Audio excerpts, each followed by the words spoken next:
Assalamualaikum warahmatullahi wabarakatuh. Hello everyone.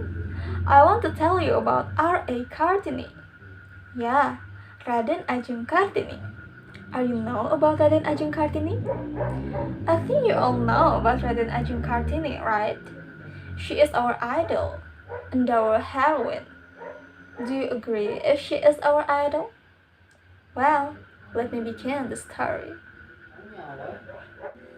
Raden Ayu Kartini, or sometimes known as Raden Ajeng Kartini. Raden Ajeng Kartini was a prominent of Javanese and an Indonesian heroine. Kartini was a pioneer in the area of a woman's right for Indonesian. She struggled to change the woman words be like now. We should be proud to have figure Kartini because she has been fight for a woman's right. She is different with other heroes because she not struggle with guns, but she struggle with her think. Kartini is a great woman, smart, brave, and strong. She also has extensive knowledge and high social spirit. Kartini gives some examples of that as woman. We are also entitled to the same rights as men, but Kartini not give us an example of insubordinate. Kartini was born into aristocratic Javanese family when Java was part of the Dutch colony of Dutch East Indies. Kartini's father, Sosroningrat, became Regency chief of Japara. Kartini's father was originally the district chief of Mayong. Then, Kartini's mother, Nasirah, was the daughter of Madirono and the teacher of religion in Tuluwakur. She was his first wife, but not the most important one. At this time, polygamy was a common practice among the nobility. Colonial regulation required a regency chief to marry a member of the nobility. Since Nasira was not of sufficiently high nobility, Kartini's father married a second time to Wujan, a direct descendant of the Raja of the Madura.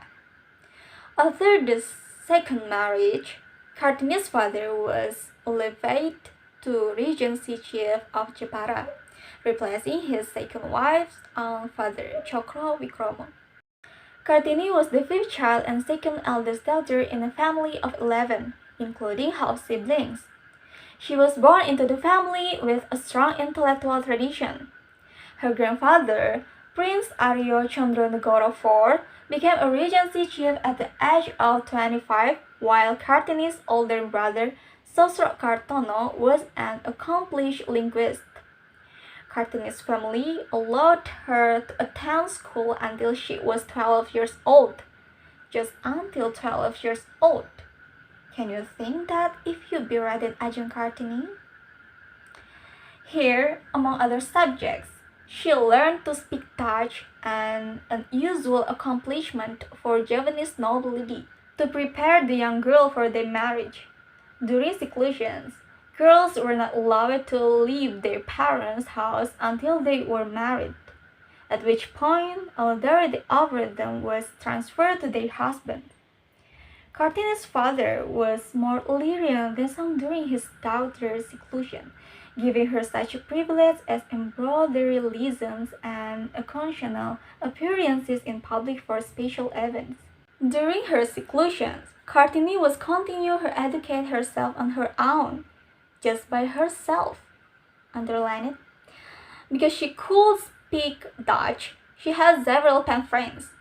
A girl named Rosa Abandon became her close friends.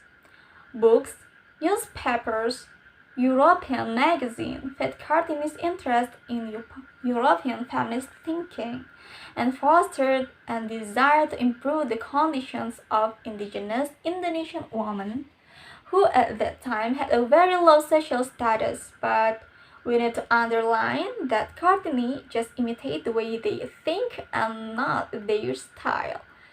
Kartini like the way they are respond to things. Okay, that's all short story about Raden Ajeng Kartini. Thank you so much for your attention. Forgive me to any mistake.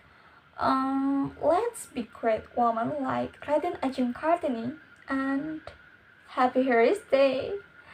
Wassalamualaikum warahmatullahi wabarakatuh.